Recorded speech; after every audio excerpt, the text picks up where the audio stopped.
Hello students, मैं हूं निखत और आज हम डिस्कस करेंगे class 11th political theory book का चैप्टर फ्रीडम यानी कि स्वतंत्रता के बारे में।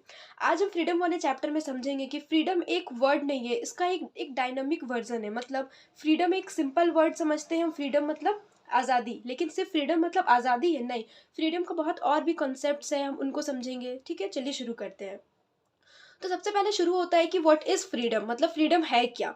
तो फ्रीडम मतलब एब्सेंस ऑफ कंस्ट्रेंट्स। हम एक थ्री वर्ड्स में हम बोल सकते हैं एब्सेंस ऑफ कंस्ट्रेंट्स, मतलब कि आपके ऊपर कोई रेस्ट्रिक्शंस ना लगा हो, आपके ऊपर कोई कोई भी आपके ऊपर रुकावट ना लगाए, कोई रेस्ट्रिक्शंस ना लगाए, उसे हम कहते हैं फ्रीडम।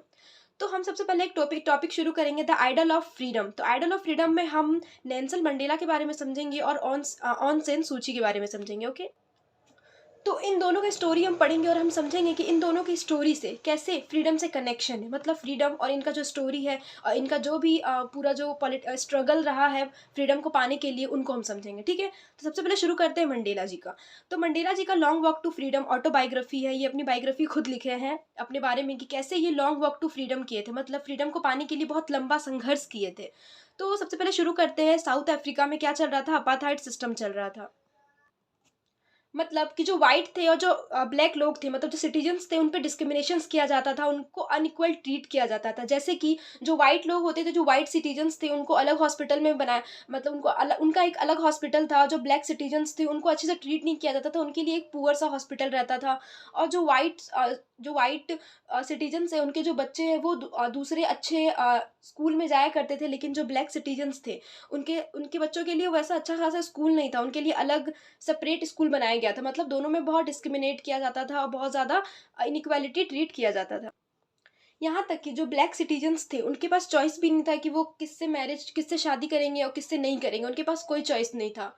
ठीक है, तो ब्लैक सिटीजन्स के पास कोई फ्रीडम नहीं होने की वजह से ही जो मंडेला जी थे, ये एक लॉन्ग वॉक टू फ्रीडम किए थे, उनके लिए संघर्ष किए थे और फ्रीडम के लिए आवाज़ उठाए थे। और उसी के लिए ये 28 साल जेल में भी रहे थे। क्यों? क्योंकि फ्रीडम के लिए, इन लोगों के फ्रीडम के लिए। जो ब्लैक सिटीजन्स थे साउथ अफ्रीका में, उनके फ्रीडम के लिए ये 28 ईयर्स जेल में रहे थे। अपना सारा जितना भी शौक था इनका, उन सबको सैक्रिफाइस किए थे, क्योंकि इनको भी तो बहुत चीज़ें पसंद होता होगा। क्या पता इनको म्यूज़िक सुनना अच्छा लगता होगा, क्या क्या पता इनको इनका कोई फ़ेवरेट क्लोथ्स होगा, वो नहीं पहन पा रहे थे, ये अपने फैमिली से मिल नहीं पा रहे थे। इनको सोचो, जेल में रहना is not a easy task.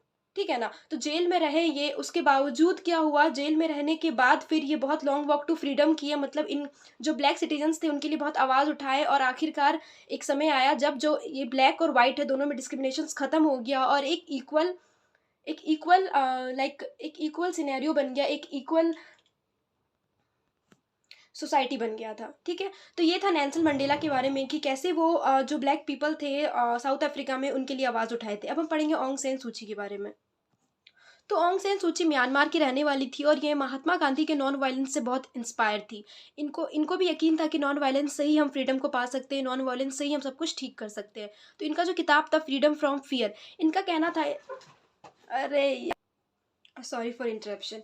तो इनका कहना था, ऑन्ग सेन सूची का कहना था कि हमें सॉल्यूशन निकालना है। मतलब यहाँ पे क्या था, मिलिट्री रूल था। ये म्यांमार की रहने वाली थी। म्यांमार पहले का बर्मा था, अभी म्यांमार हो चुका है। तो म्यांमार एक कंट्री है, वहाँ की रहने वाली थी ऑन्ग सेन सूची। और इनको अरेस्ट कर लिया गया था और इनको अरेस्ट करके इनके घर में लॉक कर दिया गया था। इनको अरेस्ट करके इनके घर में ही रखा गया था। तो इनका कहना था, देखिए इनके हस्बैंड थे, वो कैंसर से मर रहे थे इंग्लैंड में ये जाना चाहती थी अपने हस्बैंड के पास उनसे मिलने के लिए, कि आखिरी बार उनसे मिल लेंगी। लेकिन इन्हें डर था, ऑन्ग सैन सूची को डर था कि कहीं मैं अगर म्यांमार छोड़ के चली गई इंग्लैंड, तो वापस मैं नहीं आ पाऊंगी। तो इनका था फ्रीडम फ्रॉम फियर। इनका कहना था कि हमें कितना भी फ्रीडम मिल जाए, फ्रीडम फ्रॉम इक्वालिटी मिल जाए, फ्रीडम फ्रॉम हर चीज़ का फ्रीडम मिल जाए, एजुकेशन, हर चीज़, लेकिन जब तक हमारे अंदर का जो डर है, हमारे अंदर का जो डर है कि अगर हम ये करेंगे तो हम मेरे ऊपर ये रिस्ट्रिक्शंस लगाए जाएगा, अगर हम ये करेंगे तो मुझे ये पनिशमेंट दी जाएगी, तो हम कभी अपने फ्रीडम को जी नहीं सकते। इनका कहना था कि फ्रीडम हमें अपने अंदर का जो फियर है, हमें अपने अंदर का जो डर है, उसको ख़त्म करना है। जिस दिन हम अपने अंदर का डर ख़त्म करेंगे, वो हमारा रियल फ्रीडम होगा और अच्छे से हम रियल फ्रीडम को इंजॉय कर पाएंगे। तो ये था फ्रीडम के लिए नेल्सन मंडेला जी का आवाज़ और ये था ऑन्ग सेन सूची का। अब हम पढ़ेंगे व्हाट इज़ फ्रीडम। जो हमारा मेन टॉपिक शुरू होता है अब, व्हाट इज फ्रीडम।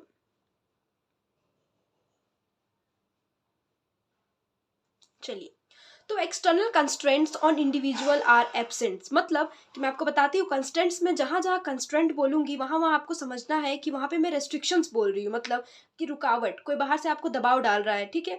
तो external restrictions on individuals are absent, freedom तब होगा जब आपके ऊपर कोई रेस्ट्रिक्शंस ना लगाया जाए, आपको जो मन करे आप कर सकते हैं, उस समय को, उस तरह, उस टाइप को हम क्या बोलेंगे, फ्रीडम कहेंगे। मतलब कि आपके ऊपर पूरा फ्रीडम है कि आप कुछ भी कर सकते हैं, आपका जो दिल चाह रहा हो। तो फ्रीडम इस एक एक कंसेप्ट तो ये हो गया फ्रीडम का, लेकिन फ्रीडम का जो है ये बहुत एक्सपेंड वर्ड है। मतलब फ्रीडम मतलब ये नहीं होता है कि आपके ऊपर कोई रेस्ट्रिक्शंस नहीं है, फ्रीडम मतलब ये भी होता है कि condition in which individual can develop, मतलब कि आपको फ्रीडम दे दिया गया है, ठीक है, आपको फ्रीडम दे दिया है कि हाँ आप एजुकेशन ले सकते हैं, लेकिन आप जॉब नहीं कर सकते, तो उस एजुकेशन से आप करेंगे कि आप अपने आप को डेवलप नहीं कर पाएंगे। तो फ्रीडम मतलब ये भी होता है कि ऐसा कंडीशन क्रिएट करना लोगों के लिए, ऐसा जो ह्यूमन बींग्स है उनके लिए ऐसा कंडीशन क्रिएट करना है इंडिविजुअल्स के लिए कि वो अपने आप को डेवलप कर पाए, उनका जो पोटेंशियल है, उनका जो भी एबिलिटीज़ है वो अपने आप को अपने गोल तक अचीव कर पाए, ऐसा कंडीशन सोसाइटी में देना पड़ेगा, ठीक है। तो फ्रीडम मतलब होता है external constraints on individual are absence and in condition in which individuals can develop our self. Now free society क्या होता है? फ्री सोसाइटी हम उन सोसाइटियों को कहेंगे all members to develop our self which minimal social constraints. अब आप समझिए कि अगर सबके पास एब्सोल्यूट फ्रीडम है, एब्सोल्यूट फ्रीडम मतलब होता है कि सबके पास पूरा फ्रीडम है, मेरे पास है, आपके पास है, तो कोई भी ट्रैफिक लाइट तोड़ देगा, जिसका जो मन करेगा वो करेगा, कोई कोई किसी का मर्डर कर देगा, किसी के ऊपर कोई केस नहीं होगी। तो ये सब क्या है, ये सब बहुत ज़्यादा फ्रीडम का एक एक होता है नेगेटिव रोल, मतलब एक ज़्यादा फ्रीडम भी देना अच्छा नहीं है, ठीक है ना। अगर ज़्यादा फ्रीडम भी हम किसी को दे दिए, सबको पूरा फ्रीडम दे दी कि कोई कुछ भी कर सकता है, जिसका जो दिल चाह रहा है वो कर सकता है, कोई मेरे घर आके चोरी कर सकता है, मैं किसी के घर से आके चोरी कर सकती हूँ, तो ये हो गया फ्रीडम। लेकिन पूरा फ्रीडम तो देना भी सही नहीं है, क्योंकि जो हम ह्यूमन बींग्स हैं हम परफेक्ट नहीं है, ऐसा नहीं कि हम हमेशा परफेक्ट होंगे, नहीं होंगे, इसीलिए हमें पूरा फ्रीडम नहीं देना है, हमें इंडिविजुअल पे कुछ रेस्ट्रिक्शंस लगाना है, ऐसे रेस्ट्रिक्शंस लगाना है जो रीजनेबल हो। मैं आपको समझाती हूँ रीजनेबल रेस्ट्रिक्शंस क्या होता है।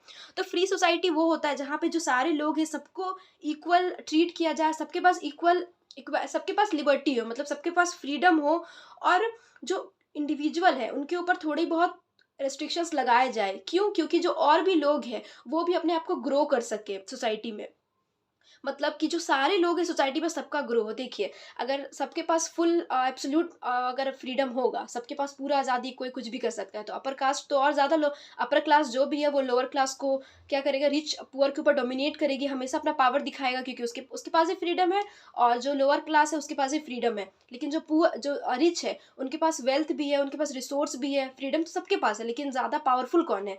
जो अमीर लोग हैं, तो वो गरीब लोग को दबाएंगे, इसीलिए कुछ रेस्ट्रिक्शंस लगाना बहुत ज़रूरी है। तो जो भी लोग हैं वो एब्सोल्यूट फ्रीडम नहीं एंजॉय कर सकते, कुछ रेस्ट्रिक्शंस ज़रूरी है। तो ऐसे रेस्ट्रिक्शंस लगाना है जो जस्टिफाइड हो, मतलब कि ऐसे रेस्ट्रिक्शंस हो जिनको जस्टिफाई कर सकते हैं कि हम क्यों लगाए ये रेस्ट्रिक्शंस। जैसे कि मैं आपके ऊपर लगाती हूँ कुछ रेस्ट्रिक्शंस, तो आप मुझसे पूछ सकते हो कि आप मेरे ऊपर क्यों लगाए ये रेस्ट्रिक्शंस, तो मैं आपको जस्टिफाई कर सकूँ, मैं आपको जवाब दे सकूँ, मैं आपको उसका पूरा जस्टिफिकेशन दे सकूँ कि हाँ मैंने इसलिए लगाया है आपके ऊपर रेस्ट्रिक्शंस, ठीक है, ताकि दूसरों को हार्म ना हो। और हमें अपने फ्रीडम को इस तरह यूज़ करना चाहिए कि दूसरों को हार्म ना हो। ऐसा ना हो कि हम अपनी फ्रीडम को यूज़ कर रहे हैं और दूसरों को हार्म हो रहा है। इससे भी फ्रीडम फ्रीडम का एक गलत मतलब निकाला जाता है। इसीलिए फ्रीडम एक डायनामिक, खुद में एक डायनामिक कंसेप्ट है। फ्रीडम मतलब ये नहीं होता है कि आज़ादी, फ्रीडम मतलब और भी बहुत सारे कंसेप्ट्स जुड़े हुए हैं फ्रीडम के साथ। ठीक है, क्लियर? नाउ अब हम पढ़ेंगे गांधी जी का एक कॉन्सेप्ट है स्वराज। स्वराज के बारे में समझेंगे। तो स्वराज दो वर्ड से मिलके बनता है स्व, SUSWA, स्व RAJ, राज। स्वराज, स्व मतलब सेल्फ और राज मतलब rule, self rule. Gandhi ji का कहना था, महात्मा गांधी जी का कहना था कि सेल्फ रूल, हमें अब खुद से रूल करना है, और रूल आर सेल्फ, हमें खुद से रूल करना है और खुद पे रूल करना है। गांधी जी का ये कहना था। तो 1909 में महात्मा गांधी जी ने अपनी किताब में हिंद स्वराज में स्वराज के बारे में बताया है। हिंद स्वराज गांधी जी ने 1909 में लिखा है। ये बहुत डेट इंपॉर्टेंट है, आपके 1 मार्क क्वेश्चन में आ सकते हैं। तो इन्होंने स्वराज के बारे में बताया। अच्छा, ये स्वराज वर्ड इनके पास आया क्यों? क्यों ये कॉन्सेप्ट आया क्यों? क्योंकि उस वक्त हम किसके कॉलोनी बने हुए थे? ब्रिटिशर्स के कॉलोनी बने हुए थे। जो ब्रिटेन थे वो हमारे ऊपर पूरा पावर बनाया हुआ था और अपना एक कॉलोनी बना लिया था। कहाँ पे? इंडिया में। वो हमारे ऊपर रूल कर रहा था, उसका जो जी चाह रहा था वो कर रहा था, वो एक्सप्लॉइट कर रहा था, हम सबको हमारे रिसोर्स यूज़ कर रहा था। तो इनका कहना था हमें फ्रीडम चाहिए। फ्रीडम हम कैसे लेंगे? हम खुद रूल करेंगे। अगर हम फ्रीडम हमें चाहिए, ब्रिटिशर्स से अगर हमें फ्रीडम चाहिए, तो हम खुद रूल करेंगे, और हम खुद पे हम खुद रूल करेंगे। अब दोनों बात अलग है। देखिए, सेल्फ रूल, हम खुद रूल करेंगे, और रूल आवर सेल्फ, हम खुद पे खुद रूल करेंगे। खुद को खुद रूल करेंगे। अंडरस्टैंड? मतलब कि इंडिया में जितने भी लोग हैं, इंडिया को हम खुद चलाएंगे और इंडिया कोई बाहर के लोग हमारे ऊपर कॉलोनी ना बना ले, हमारे ऊपर पावर ना जमाए, हमारे ऊपर कोई भी तरह का रेस्ट्रिक्शंस ना लगाए। तो इसीलिए महात्मा गांधी जी एडवोकेट किए थे स्वराज को अपनी किताब हिंद स्वराज में। इन्होंने फ्रीडम के बारे में बताया था। तो बाल गंगाधर तिलक जी का एक स्टेटमेंट है, ये बहुत इंपॉर्टेंट स्टेटमेंट है, Swaraj is my birth right and I shall have it. मतलब स्वराज मेरा जन्मसिद्ध अधिकार है और मैं इसे लेकर रहूंगा। ये बाल गंगाधर तिलक जी का एक स्टेटमेंट है। तो आप देख सकते हैं कि फ्रीडम के लिए लोग कितना स्ट्रगल किए, शुरू से चलते आ रहा है। ऐसा नहीं कि फ्रीडम के लिए अभी हम मॉडर्न टाइम पे ही स्ट्रगल कर रहे हैं, नहीं, फ्रीडम के लिए बहुत पहले से ही स्ट्रगल चल रहा है ना। जो मैं कह रही हूँ कंस्ट्रेंट्स कंस्ट्रेंट्स कंस्ट्रेंट्स, तो हमें कंस्ट्रेंट्स देता कौन है, हमारे ऊपर कंस्ट्रेंट्स रिस्ट्रिक्शंस लगाता कौन है, हमारे ऊपर दबाव डालता कौन है, अब हम वो समझेंगे। तो 3 तरह के कंस्ट्रेंट्स हम पढ़ेंगे। एक्सटर्नल कंट्रोल, कुछ कंस्ट्रेंट्स हमें बाहर वाले लगाते हैं, कुछ कंस्ट्रेंट्स हमें हमारे ऊपर गवर्नमेंट लगाती है, और कुछ कंस्ट्रेंट्स सोशल इनक्वालिटी की वजह से होता है। तो एक्सटर्नल कंट्रोल जैसे कि कॉलोनियल पीरियड, कॉलोनियल पीरियड में क्या हुआ था, जो ब्रिटिश थे वो हमारे ऊपर कंस्ट्रेंट्स लगाते थे कि आप ट्रेड नहीं कर सकते किसी और कंट्री से, आप अपने रिसोर्स को हमें दे दीजिए, मतलब हमारे ऊपर रिस्ट्रिक्शंस लगा रहे हैं कि आप ये नहीं कर सकते, आप वो नहीं कर सकते, आप खुद रूल नहीं कर सकते। तो ब्रिटिश क्या कर रही है, हमारे ऊपर कंस्टेंट्स लगा रही है, हमारे ऊपर रेस्ट्रिक्शंस लगा रही है कि आप रूल नहीं कर सकते, आप यहाँ नहीं जा सकते, आप वो नहीं कर सकते, ठीक है ना। और जैसे कि एग्जाम्पल में साउथ अफ्रीका में अपार्थाइड सिस्टम था, जैसे कि जो वाइट लोग थे, जो वाइट सिटीजन्स थे, जो पावरफुल सिटीजन्स थे, वो क्या करते थे, पुअर ब्लैक सिटीजन्स पे अपना दिखाते थे, अपना पावर दिखाते थे, अपना उनको कंट्रोल करते थे। तो कुछ रेस्ट्रिक्शंस हमें कहाँ से मिलता है, एक्सटर्नल कंट्रोल होता है, मतलब कुछ रेस्ट्रिक्शंस हमें बाहर वाले देते हैं। कुछ रेस्ट्रिक्शंस हमें गवर्नमेंट की तरफ से मिलती है बाय लॉ। अगर गवर्नमेंट कोई लॉ बना दे, जैसे गवर्नमेंट लॉ बना दे कि आज से कोई घर से बाहर नहीं निकलेगा, तो कुछ हो गया ना ये रेस्ट्रिक्शंस गवर्नमेंट की तरफ से। तो गवर्नमेंट की तरफ से 2 टाइप के रेस्ट्रिक्शंस होते हैं, एक होता है डेमोक्रेटिक रेस्ट्रिक्शंस, एक होता है डेमोक्रेटिक रेस्ट्रिक्शंस, एक होता है अनडेमोक्रेटिक रेस्ट्रिक्शंस। डेमोक्रेटिक रेस्ट्रिक्शंस मतलब रीजनेबल रेस्ट्रिक्शन, जो जस्टिफाइड होता है, जो जस्ट होता है, मतलब कि ऐसे रेस्ट्रिक्शंस लगाया जाता है, ऐसे कंस्ट्रेंट्स लगाया जाता है। देखिए कंस्ट्रेंट्स और रेस्ट्रिक्शंस दोनों सिनोनिम्स एक ही है। कंस्ट्रेंट्स का मीनिंग होता है रेस्ट्रिक्शंस। तो जो डेमोक्रेटिक कंस्टेंट्स लगाया जाता है वो रीजनेबल होता है, मतलब कि जैसे कि गवर्नमेंट लगा रही है चाइल्ड लेबर अबॉलिशन कर रही है, ठीक है, चाइल्ड लेबर का अबॉलिशन कर रही है, चाइल्ड लेबर को खत्म कर रही है। तो गवर्नमेंट जस्टिफाई कर सकती है, गवर्नमेंट रीजन दे सकती है कि वो क्यों चाइल्ड लेबर को खत्म कर रही है। क्यों? क्योंकि चाइल्ड को बहुत ज़्यादा एक्सप्लॉइट किया जाता था, छोटे छोटे बच्चों को बहुत हैवी और बहुत डेंजरस जगह में काम कराया जाता था, इसलिए गवर्नमेंट ने इसको हटाया। तो ये सही किया या गलत किया, आप मुझे कमेंट सेक्शन में बताइए, ठीक है। एक होता है अनजस्ट अनडेमोक्रेटिक कंस्ट्रेंट्स, मतलब ऐसे गवर्नमेंट ने अगर लॉ बना दिया, ऐसे कंस्ट्रेंट्स जो बिल्कुल अनडेमोक्रेटिक है, बिल्कुल सही नहीं है, जैसे कि ब्रिटिश हमारे ऊपर लगाई थी, इंडिया के पास कोई राइट्स नहीं था। जैसे कि अभी अगर हमारी गवर्नमेंट हमारे ऊपर कंस्ट्रेंट्स लगा देंगे कि आप कुछ बोल नहीं सकते, तो ये तो अनडेमोक्रेटिक हो जाएगा, अनजस्ट हो जाएगा। क्या गवर्नमेंट उसको जस्टिफाई कर सकती है कि हम क्यों नहीं बोल सकते हैं? लेकिन गवर्नमेंट जिस चीज़ को जस्टिफाई कर सकती है उसे हम कहते हैं डेमोक्रेटिक कंस्ट्रेंट्स, और जिन चीज़ों को जस्टिफाई नहीं कर सकती उन्हें हम कहते हैं अनडेमोक्रेटिक कंस्ट्रेंट्स ना। Third one is social inequalities.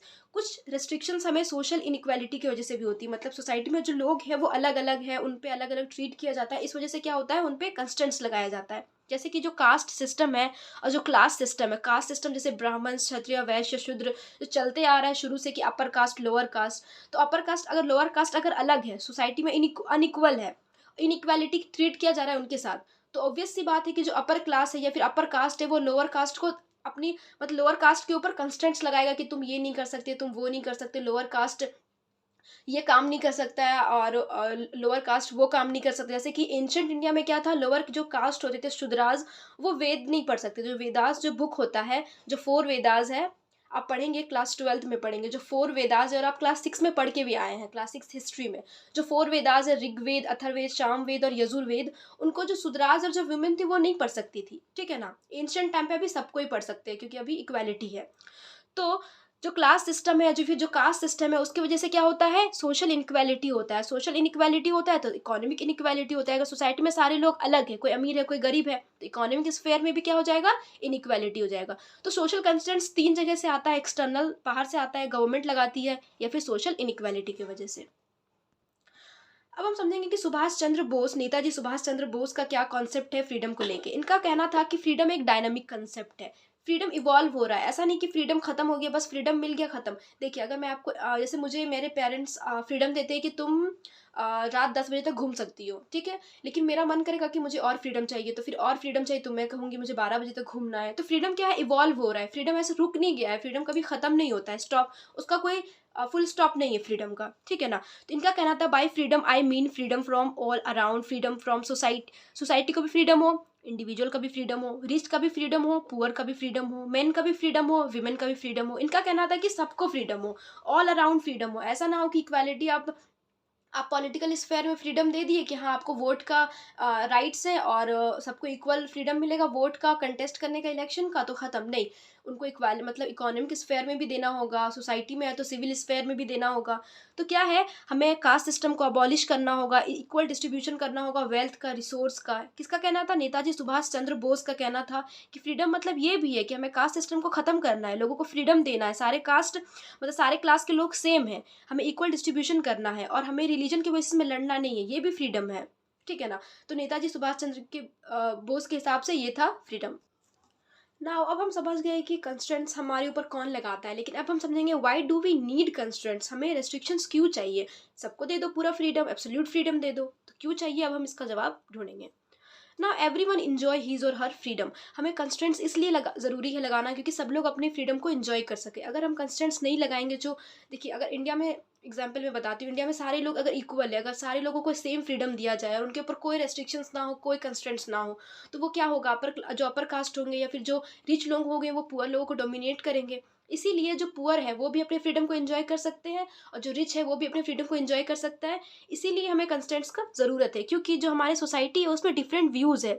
मेरा कुछ डिफरेंट व्यूज़ है, मैं चाहती हूँ ये हो, और किसी डिफरेंट आइडिया, मेरा कुछ डिफरेंट आइडिया है कि इस तरह से नेशन डेवलप होगा, इस तरह मेरा आइडिया है, लेकिन जो मेरा सामने वाला होगा उसका कुछ डिफरेंट आइडिया होगा, उसका कुछ डिफरेंट व्यूज़ होगा, मेरे ओपिनियन और उसके ओपिनियन मैच नहीं करेंगे, तो हमारे बीच में क्या हो जाएगा, कॉन्फ्लिक्ट हो जाएगा, मैं उससे लड़ूंगी, वो मुझसे लड़ेगा, क्योंकि क्योंकि उसका जो व्यू है वो मेरा जो व्यू है वो डिफरेंट है, तो सोसाइटी में कॉन्फ्लिक्ट हो जाएगा। तो इसी कॉन्फ्लिक्ट को ख़त्म करने के लिए, उसी कॉन्फ्लिक्ट को जो वायलेंस हो जाएगा ख़त्म करने के लिए, कंट्रोल करने के लिए हमें क्या चाहिए, कंस्टेंट्स चाहिए, ताकि जितने भी इंडिविजुअल है सोसाइटी में, जितने भी लोग हैं, सब लोग अपने अपने फ्रीडम को एंजॉय कर सकते हैं। अगर हम किसी को पूरा एब्सोल्यूट फ्रीडम दे देंगे, मैं बार बार कह रही हूँ एब्सोल्यूट मतलब होता है कि पूरा फुल फ्रीडम, तो मैं अगर किसी को एब्सोल्यूट फ्रीडम दे दूंगी तो वो कुछ भी करेगा और किसी और को हार्म करेगा, ठीक है ना, किसी और को हार्म पहुंचाएगा। तो क्या कोई और जैसे कि सबको एब्सोल्यूट फ्रीडम दिया जाएगा तो कोई किसी और को हार्म पहुंचाएगा, तो क्या जो सामने वाला होगा जिसको वो हार्म पहुंचाएगा वो अपने फ्रीडम को एंजॉय कर पाएगा, बिल्कुल नहीं। तो हमें क्या करना है, जो डिफरेंट व्यूज़ है और आइडियाज़ है उसको कॉम्प्रोमाइज़ करना है, हमें रिस्पेक्ट करना है एक दूसरे के व्यूज़ को, हमें रिस्पेक्ट करना है एक दूसरे के ओपिनियन को, वो क्या सोच रहा है, मैं क्या सोच रही हूँ, वो डिफरेंट है ज़रूर, लेकिन हमें कोऑपरेट करना है, हमें क्या करना है, कंट्रोल करना है। तो हमारे ऊपर क्या होगा, रेस्ट्रिक्शंस लगाया जाएगा, ठीक है ना, इसीलिए हमारी फ्रीडम के ऊपर कंस्टेंट्स लगाया जाएगा कि क्या ना हो, वायलेंस ना हो, सोसाइटी में लड़ाई झगड़े ना हो, केओस ना हो। जैसे कि अगर कोई पिक्चर रिलीज हो रहा हो, ठीक है, तो अगर कोई कुछ लोग कहेंगे कि नहीं ये पिक्चर स्क्रीन में ना दिखाया जाए, कुछ लोग कहेंगे नहीं ये दिखाया जाए, ठीक है ना, इस वजह से लड़ाई होगा लोगों के बीच में, ठीक है। कुछ लोगों का फाइट होगा पार्किंग स्पेस को लेके कि मैं यहाँ पार्क करूंगा, तुम यहाँ पार्क मत करो।